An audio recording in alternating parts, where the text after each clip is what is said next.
Halo, Assalamualaikum warahmatullahi wabarakatuh. Masih bersama saya Sari Ayu Wulandari dalam Kendali Optimal pertemuan ketiga.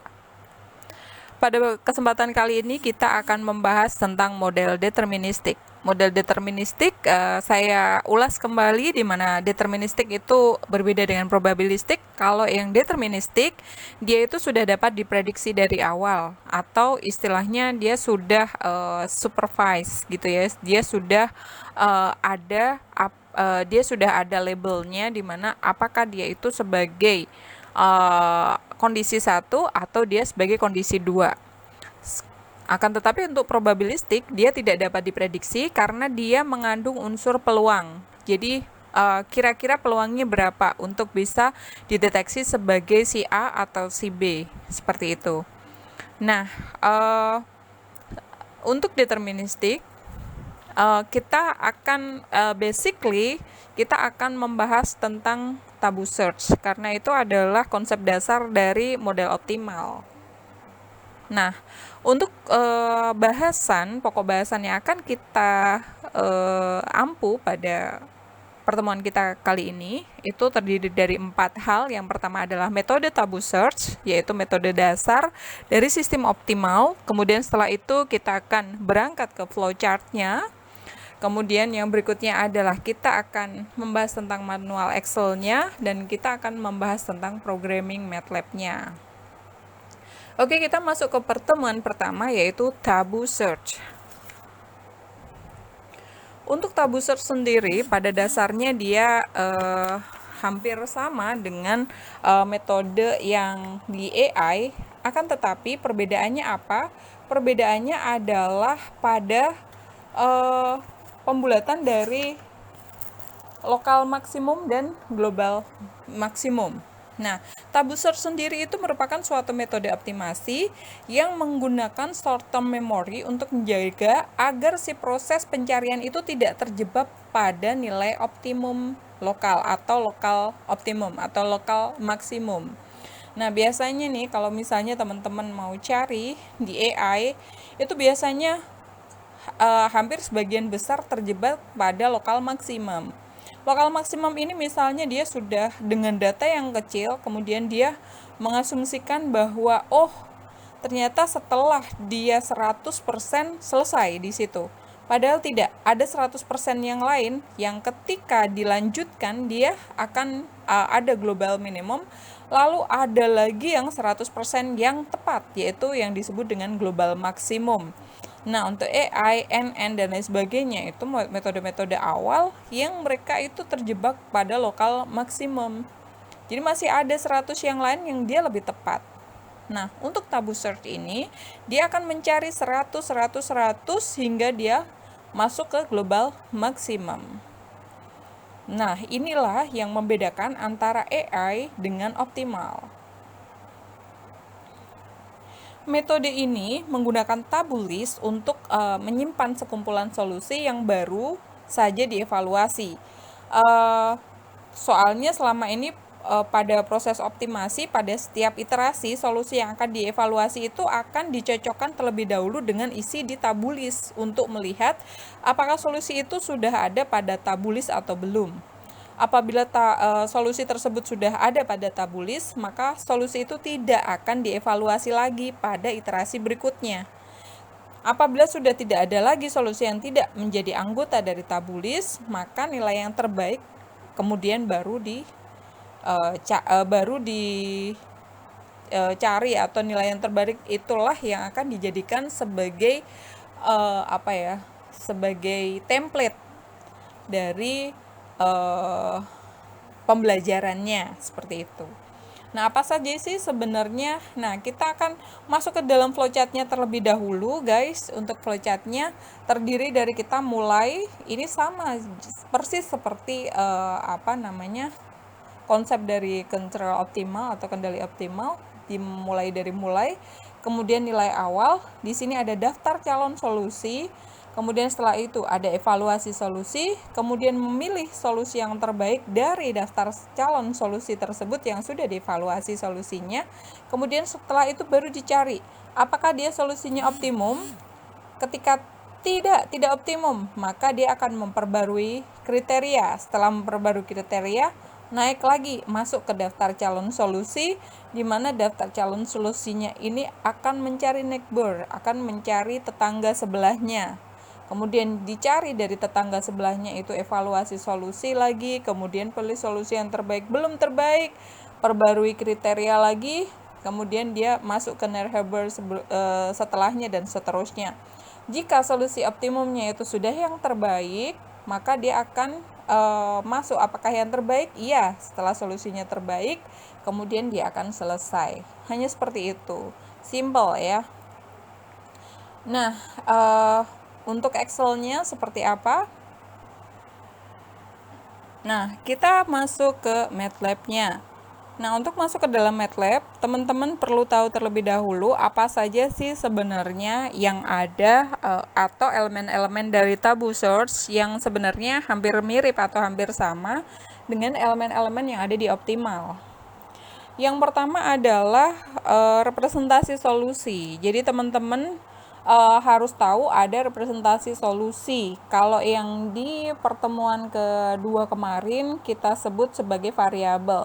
Nah, di sini representasi solusi dari tabu search-nya itu adalah B1, B2 dan C, atau bisa juga disebut dengan A, B dan C gitu ya, kurang lebihnya.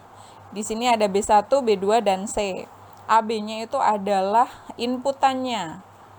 Lalu setelah itu kita juga mencari fungsi cos. Fungsi cos itu adalah setiap fungsi cos akan memetakan setiap solusi visible yang ke nilai cosnya. Fungsi cos itu maksudnya adalah ini ya. Jadi kalau kita sebut kemarin itu namanya adalah fungsi objektif. Nah, kalau yang di tabu search ini namanya adalah fungsi cos. Nah, fungsi cos itu bisa minimal, bisa maksimal, seperti itu ya. Nah, untuk maksimal atau minimal nanti masuknya ke X1 dan X2. Nah, kita untuk yang tabu search ini fungsinya adalah A kali B1 ditambah B kali B2 ditambah C sama dengan 0. Nah, setelah itu kita juga akan mencari neighborhood. Neighborhood itu adalah suatu fungsi yang memetakan setiap solusi visible S ke solusi-solusi yang lainnya. Nah, di sini kita ada solusi fungsi, di mana solusi fungsinya itu adalah sebuah bilangan acak yang dia maksimal jumlahnya adalah 1. Jadi teman-teman bisa membuat bilangan acak berapapun. Katakanlah kita mulai dari 0,9 dengan 0,1, kalau dijumlahkan ini pasti hasilnya 1 ya guys. Kemudian 0,8, 0,2, 0,7, 0,3 dan seterusnya. Kenapa dibuat seperti ini? Sebenarnya ini terinspirasi dari Fuzzy. Bilangan Fuzzy itu kan juga sebuah bilangan yang dia nilai maksimalnya mu-nya itu nilai maksimalnya adalah 1, seperti itu. Nah, selain itu kita juga bisa yang berikutnya adalah tabulis. Tabulis adalah suatu list yang berisi T gerakan terakhir. Nah, tabulis itu kalau di sini ada gerakan 1 sampai gerakan terakhir. Nah, ini adalah tabulisnya. Tabulis itu adalah akurasinya. Kita akan bicara masalah tabulis, akurasi di tabulis tersebut, di mana dia akan melihat berapa sih akurasi terakhir gitu ya dari gerakan terakhir. Jadi pertama dia berapa, kedua berapa, ketiga berapa, keempat berapa, kelima berapa, kemudian dicari errornya. Ketika errornya berubah, maka dia itu selesai di iterasi tersebut, seperti itu. Di iterasi yang sebelumnya. Kalau kita misalnya berubah di L4, selesai L4, ada perubahan, maka yang diambil adalah L3. Kurang lebihnya seperti itu ya guys. Lalu setelah itu jumlah elemen yang harus ada pada suatu solusi gitu ya. Elemen yang harus ada di sini kita membuat 3 variabel. Di sini ada B1, B2 dan B1, B2 dan C. Nah, oke, kita akan membahas satu persatu guys. mulai dari iterasi pertama. Pada dasarnya, kalau misalnya kita mempunyai persamaan yang seperti ini adalah soalnya, di mana di soal ini kita mempunyai dua masukan atau dua input, di mana dua input ini adalah A itu misalnya adalah sensor 1 dan B itu adalah sensor 2, di mana sensor 1 mempunyai keluaran yang seperti ini dan sensor 2 mempunyai keluaran yang seperti ini. Kemudian, kita akan membagi menjadi dua di tabu search. Tabu search ini ada tabu search yang supervised dan ada yang unsupervised. Perbedaannya adalah nanti di bagian pemilihan nilai solusi. Untuk pemilihan nilai maksimal, untuk pencarian nilai maksimal dari setiap kelas. Nah, ini nanti yang agak berbeda. Namun nanti hasilnya atau cara penggunaannya itu sama. Apakah yang supervised yang lebih baik atau yang unsupervised yang lebih baik? Baiklah, kita bahas tentang supervised dulu ya. Di supervised itu kita harus mengkondisikan terlebih dahulu mana yang klaster 1 dan mana yang klaster 2 karena dia supervised.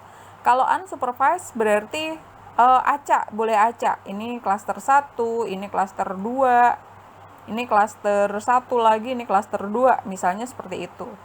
Tapi kalau supervised, biasanya diurutkan.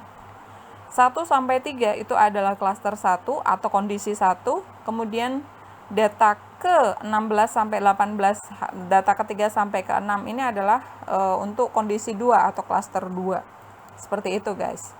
Nah, lalu setelah itu kita setelah diurutkan data supervised-nya, yang berikutnya adalah kita harus mencari nilai maksimum dari setiap kelas.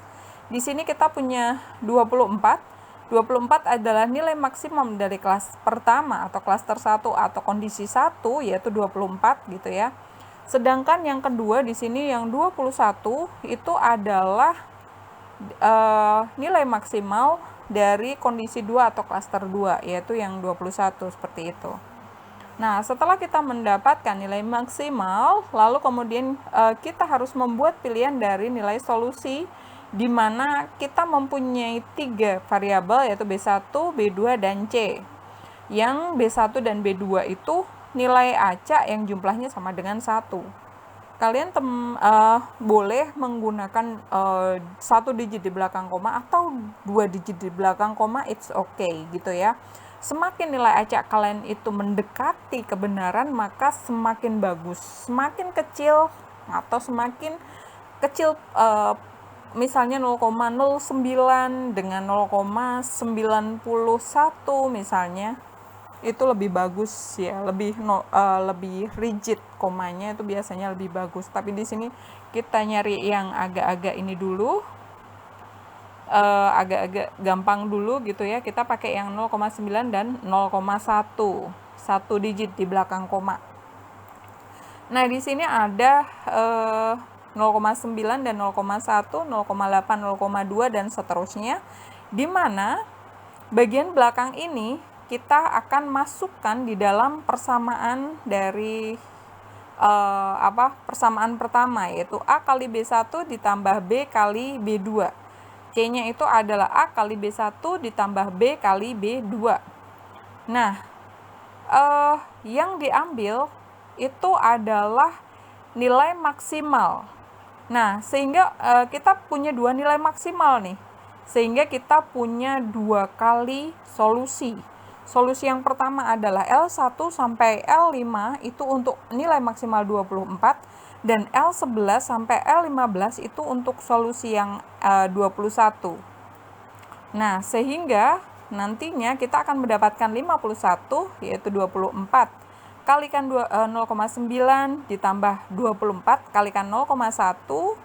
Terus setelah itu yang kedua, yang ini adalah 0,8 kali 24 ditambah 0,2 kali 24, hasilnya adalah 7,2 dan seterusnya sampai selesai. Seperti itu ya, guys. Ini nilai inputannya sama, yaitu 24. Lalu setelah itu kita masuk ke solusi pertama. Untuk solusi pertama yaitu 0,9, 0,1 dan 5,1. Untuk yang solusi pertama, kita masukkan ke dalam persamaan terlebih dahulu. Di sini ada A dan B, di sini adalah input, kemudian ini adalah klasternya. Setelah itu kita melakukan evaluasi. Di evaluasi ini, kita mendapatkan hasil A kali bobot 1 atau A kali B1 ditambah dengan B kali bobot 2 atau B2. Sehingga nanti hasilnya adalah 2,5.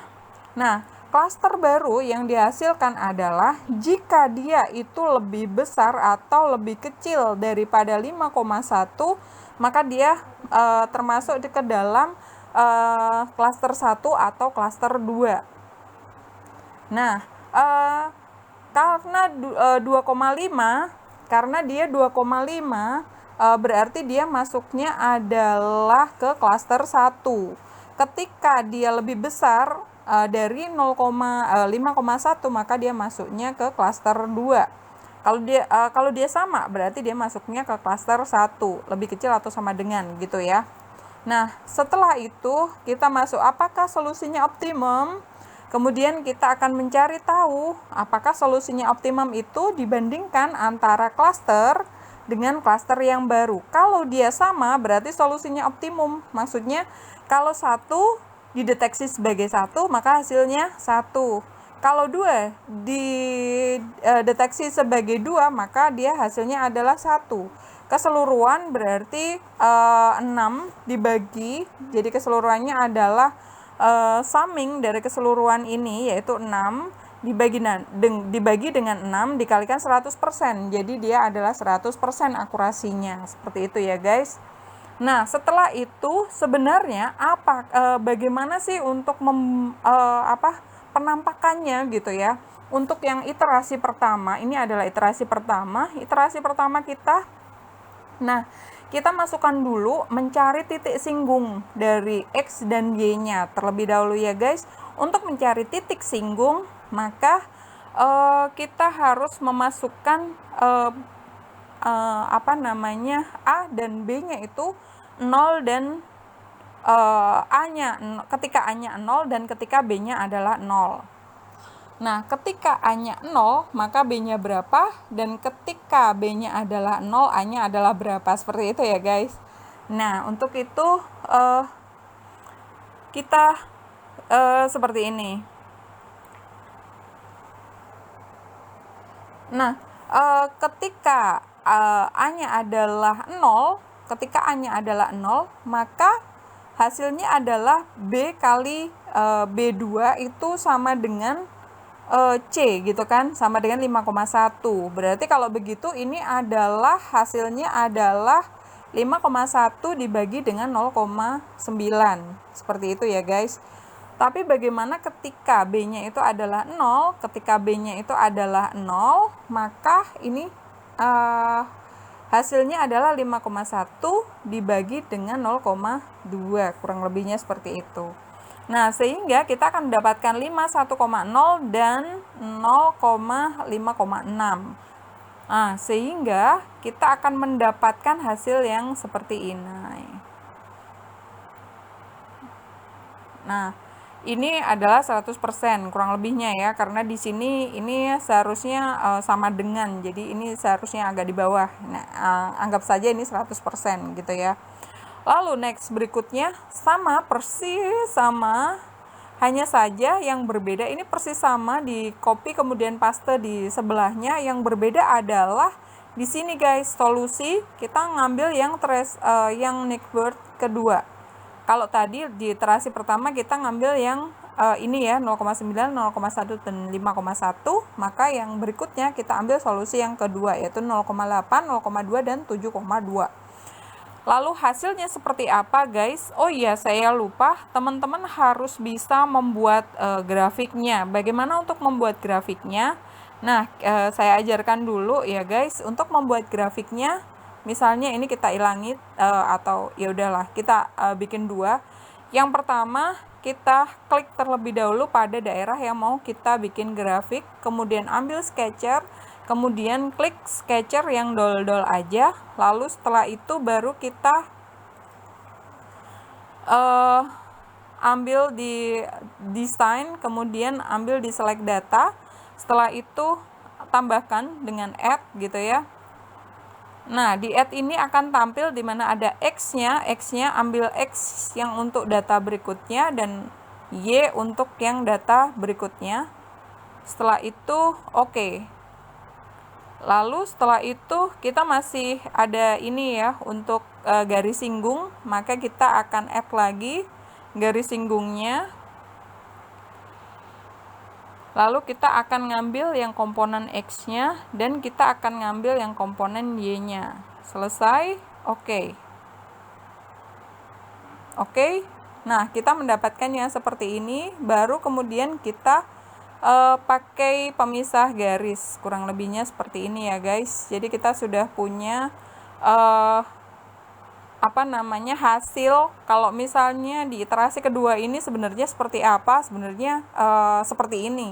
Nah, kalau seperti ini kelihatannya memang 100%, ya kan? Ini adalah klaster yang merah, ini adalah klaster yang biru. Selesai sebenarnya, ini 100%. Tapi apakah bisa dipakai untuk yang next berikutnya? Tapi ini ternyata masih belum optimum. Kenapa kalau belum optimum? Nah, kita lihat akurasinya. L1 ini 100, L2 masih 100, berarti ya ajek gitu, belum ini belum 100 yang bener gitu. Ini masih lokal maksima. Nah, lalu kita lanjutkan di iterasi ketiga. Di iterasi ketiga, teman-teman, kita ngambil untuk solusinya di Neck-Hilbert adalah 0,7, 0,3, dan 9,3. Nah, hasilnya akurasinya adalah 100% lagi. Dimana hasilnya seperti ini. Berbeda sekali ya dengan yang sebelum-sebelumnya, iterasi yang sebelum-sebelumnya. Dimana untuk iterasi yang ketiga ini, guys, nah ini ada yang biru malah justru di bawah, yang merah justru di atas. Nah, ini sebenarnya mana yang betul gitu. Nah, teman-teman nanti bisa untuk data testingnya bisa dicobain lagi supaya nanti kelihatan pada yang iterasi berapa sih, iterasi 1 atau 2 atau 3 nih yang betul nih. Kurang lebihnya seperti itu. Nah, setelah itu oke lah, ini masih 100% ya, berarti kita masih 100%. Lalu kita lanjut ke iterasi keempat. Di iterasi keempat, hasil akurasinya ternyata tidak 100%. Otomatis kita akan menilai bahwa global maksimalnya adalah di iterasi ketiga. Kenapa seperti itu? Ya kita coba untuk iterasi 4 dan iterasi 5 dan hasilnya adalah ini. Di akurasi 1 akurasinya 100, di iterasi 2 akurasinya 100, di iterasi 3 akurasinya adalah 100, di iterasi keempat hasilnya adalah 83,3 dan di iterasi 5 adalah 50. Sehingga kita bisa menyimpulkan bahwa global maksimanya itu adalah di iterasi 3. Seperti itu, guys. Nah, setelah kita mendapatkan global di iterasi 3, jangan salah, kita masih ada yang kedua. Yang kedua adalah ketika maksimalnya adalah 21. Ketika maksimalnya adalah 21, nah ini prosesnya sebenarnya sama dengan ketika 24 gitu ya. Dicobain satu persatu di sini. Ini yang berbeda cuman di C-nya, di mana C-nya ini pakai yang maksimalnya itu adalah 21 gitu ya. Nah, yang maksimalnya adalah yang 21. Sehingga nanti hasilnya adalah 19,2, 17,4 dan seterusnya.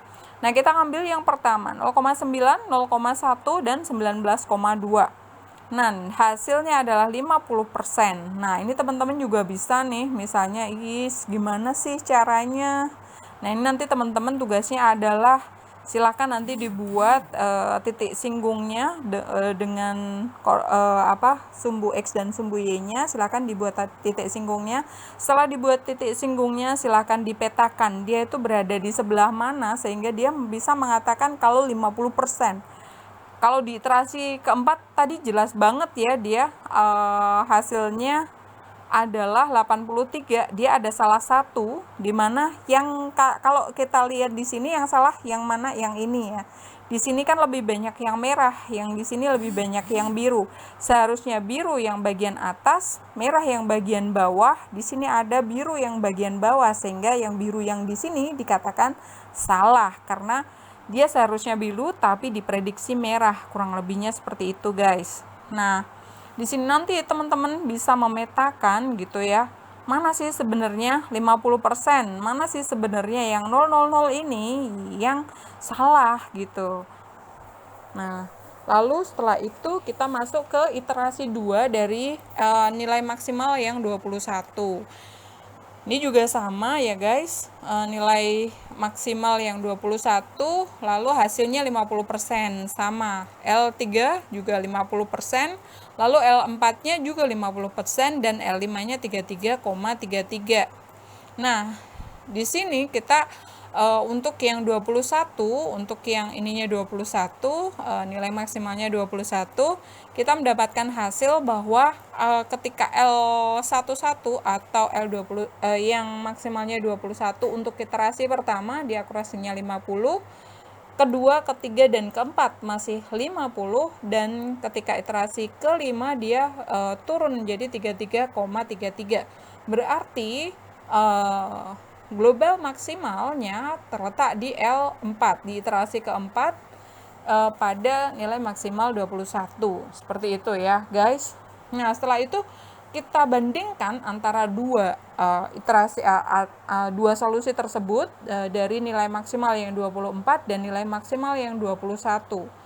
Nah, untuk nilai maksimal yang iterasi pertama yang 24, maka kira-kira seperti ini ya, akurasinya 100, 100, 100, 83,33 dan 50. Kemudian yang kedua adalah 50, 50, 33,3. Nah, setelah itu kita ambil manakah yang paling error terkecil atau nilai akurasi terbesar sebelum ada di error yang lebih kecil, yang terkecil gitu ya. Nah, itu adalah di L3, di mana L3 itu adalah akurasi terbesar 100 sebelum dia itu turun menjadi 83,33, seperti itu ya. Sebelum errornya itu bertambah menjadi 16,67 yang awalnya 0 gitu ya. Nah, ini akurasi, ini adalah di errornya teman-teman. Nah, setelah itu kita cari L3. L3 tadi berarti berapa? 0,7, 0,3 dan 9,3. Nah, ini nanti yang dijadikan sebagai patokan nilai dari dari B1, B2 dan C. Ini adalah sebagai template-nya. Lalu setelah itu kita melakukan evaluasi nilai. Sudah selesai belum? Kita melakukan evaluasi dari nilai B1, B2 dan C. Bagaimana? Nah, caranya adalah di sini ada A dan B, kemudian ini adalah klasternya. Kemudian kita evaluasi sama seperti yang di depan ada, kemudian dapat klaster baru, kemudian nilai optimumnya, kemudian akurasinya adalah 100%. Kurang lebihnya seperti itu ya guys. Ini adalah untuk yang supervise. Lalu bagaimana dengan yang unsupervised? Nah, untuk yang berikutnya kita akan membahas tentang tabu search tapi yang unsupervised. Untuk yang unsupervised sebenarnya hampir sama dengan yang supervised tadi ya guys. Hanya saja pada data supervised ini pada data unsupervised belum di ini ya. Data unsupervised di sini kita akan mengacak gitu ya. Mana kalau yang tadi itu kan dari klaster 1 dan klaster 2 gitu ya. Nah, kalau yang ini enggak, kita langsung acak mana yang maksimal. Kemudian kita ngambil yang maksimal adalah 24, berarti kita ngambil A dan B-nya adalah 3,24. Nah, lalu setelah itu sama ya, kita buat pilihan terhadap solusi di mana B1 dan B2 adalah bilangan acak yang jumlahnya sama dengan 1. Sama cara membuatnya, bilangan acaknya misalnya 0,9 dengan 0,1 tergantung digitnya gitu ya teman-teman. Ini sudah gampang, sudah bisa. Lalu setelah itu untuk C-nya kita ngambil yang nilai maksimal 24, berarti dia A-nya adalah 3 dan B-nya adalah 24, sehingga kita mendapatkan 3 kalikan 0,9 ditambah 24 kalikan 0,1 hasilnya adalah 51. Kurang lebihnya seperti itu. Lalu kita jembreng keseluruhan hasilnya 7,2, 9,3 dan seterusnya. Lalu setelah itu kita akan mendapatkan solusi 1. Solusi 1 adalah ini untuk iterasi 1 gitu ya, yaitu 0,9, 0,1 dan 5,1. Nah, untuk mendapatkan solusi tersebut, kemudian kita harus mulai evaluasi dari solusi. Untuk melakukan evaluasi, seperti biasa, kita masukkan klasternya terlebih dahulu. Kita buat seperti yang supervise gitu ya. Jadi ini urut supaya gampang gitu ya guys. Kalau yang ini sebenarnya kalian nggak urut. Tapi kalau supaya memudahkan untuk proses, supaya klasternya itu kelihatan mana yang sebenarnya satu dan mana yang sebenarnya dua gitu ya. Nah, jadi saya urutkan terlebih dahulu sama kayak supervise. Proses unsupervised-nya itu sebenarnya cuma di bagian awal saja ini ya untuk penentuan nilai maksimalnya. Nah, setelah itu kita mendapatkan nilai evaluasi nih, yaitu 2,5, 3,9 dan seterusnya. Baru setelah itu kita memasukkan klaster baru yang di bawah atau sama dengan 5,1 dan yang di atas 5,1.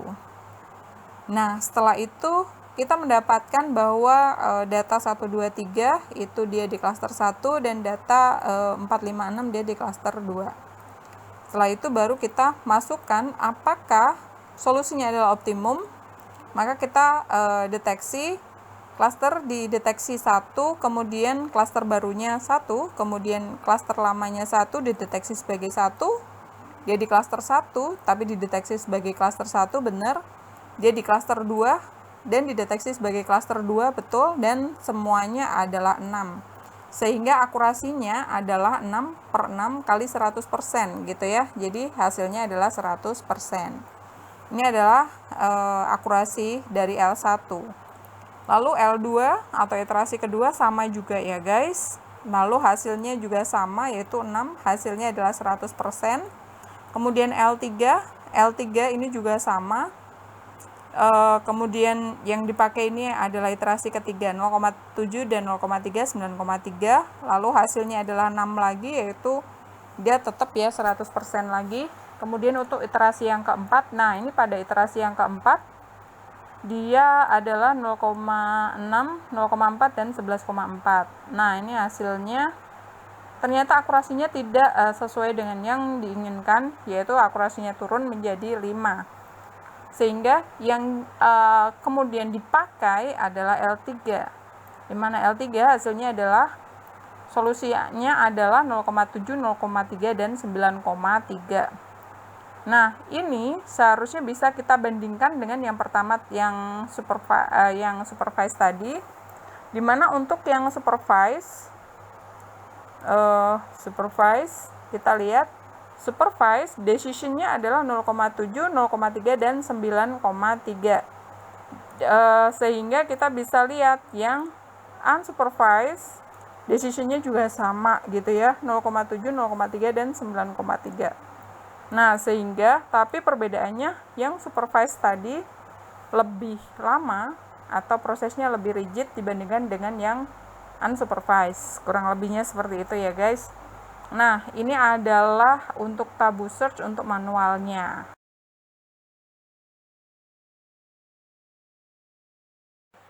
Next, untuk Excel-nya, untuk MATLAB-nya kita sebenarnya acuannya adalah Excel ya guys. Jadi yang pertama kita tentukan terlebih dahulu menggunakan close all, clear all, dan CLC. Itu adalah untuk mengeluarkan semua berkas dan membuat semua variabel itu keluar gitu ya. Jadi tidak tercampur dengan variabel ataupun apa ya, kayak gambar sebelum si MATLAB-nya itu keluar. Nah, next. Kemudian kita saya bikin 2 di situ, yaitu untuk tabu search 1 itu yang supervised dan tabu search 2 itu yang unsupervised. Dimana untuk yang kita bahas tentang yang unsupervised dulu. Di unsupervised itu kita membuka tabu search yang unsupervised terlebih dahulu. Kita buka. yaitu kita run dulu ya untuk supaya ininya foldernya itu berada di sebelah current folder gitu, dimana kita bisa melihat untuk tabu search yang supervise, yaitu di sini kita bisa open outside MATLAB dan hasilnya yang supervise gitu ya, dan hasilnya yes, ini adalah yang supervise.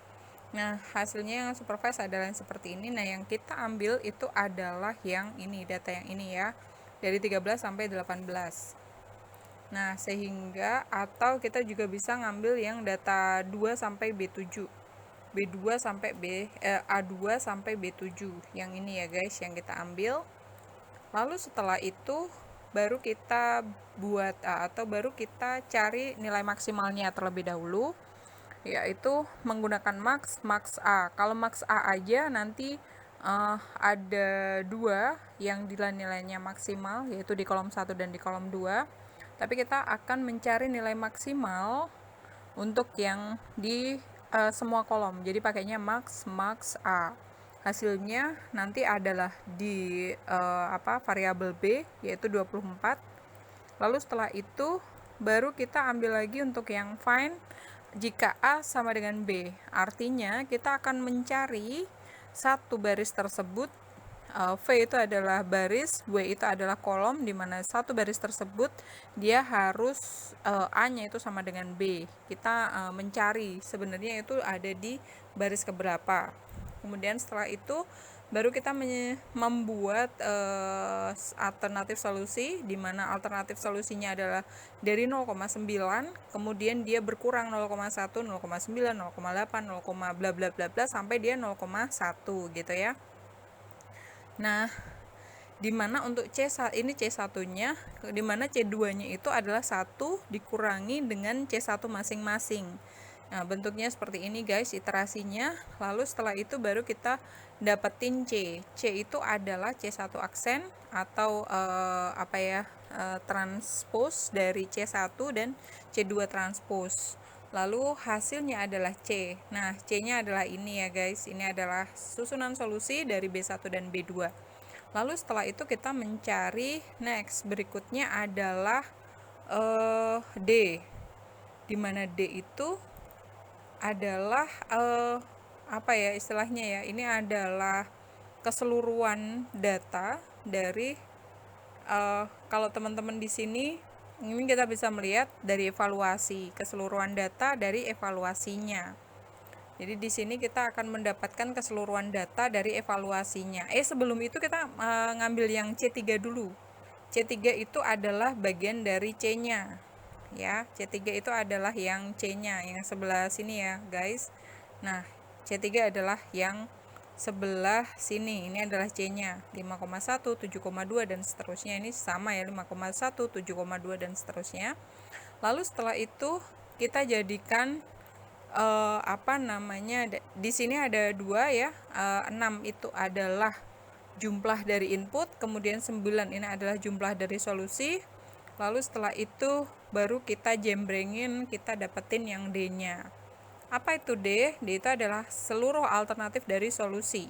Mulai dari ini adalah solusi dari iterasi 1, solusi iterasi 2, iterasi 3 sampai iterasi ke 9. Seperti itu, guys. Nah, setelah itu kita lihat lagi. Di sini ada E-nya. E itu adalah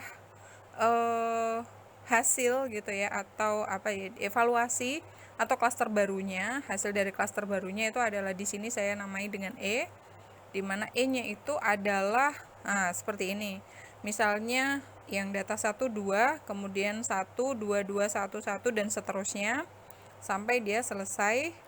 Lalu setelah itu dibandingkan dengan hasil dari klasternya, dan ternyata hasilnya adalah di F ya, hasilnya adalah F. Nah, ini artinya adalah dia ini masih 100%, kemudian 100%, 100%, baru yang keempat datanya itu baru berapa ya? 5/6 gitu ya, 5/6 kali 100%, kurang lebihnya seperti itu. Nah, ini sama persis, jadi saya buat sama persis dengan urutannya yang di Excel, sama persis. Jadi teman-teman bisa belajar dari situ. Nanti kalau di run, teman-teman sudah tahu mana-mana yang seharusnya diganti. Nah, sebenarnya kalau yang ini sebelah mana yang harus diganti, teman-teman bisa menggantikannya, yaitu yang di bagian ini ya. Datanya ini harus diganti, guys. Kemudian kalau datanya kalian lebih dari 6, misalnya kalian punya 10 data, berarti ini juga yang 6 ini harus diganti keseluruhan. Yang 6 ini diganti. Lalu setelah itu klasternya ini juga diganti. Kalau ini klasternya saya ngambilnya 21 22 11. Ini adalah yang pertama karena ngambilnya yang ini ya guys. Berarti ini 21 1 22 11. Begitu pula dengan yang sebelahnya. Nah, kalau klasternya seperti ini teman-teman juga bolehlah, misalnya 10 data kalian coba bikin yang misalnya 111 kali 5 dan 2222 kali 5. Nah, kalau di Excel teman-teman sudah fasih ya seharusnya, karena dari semester 1 itu sudah familiar dengan MATLAB, maka teman-teman kalau misalnya titik koma ini adalah pemisah kolom, jadi ini ada bentuknya, ini klaster ini berbaris-baris dibentuk satu kolom. Nah, kita lihat ya, dia berbaris-baris, bentuknya adalah satu kolom. Nah, seperti itu. Ini yang diganti, kemudian ini diganti juga dengan 10 kalau data kalian 10, lalu ini juga diganti. Pengujiannya juga seharusnya 10 kalau teman-teman menggunakan 10 data. Seperti itu, gampang ya guys.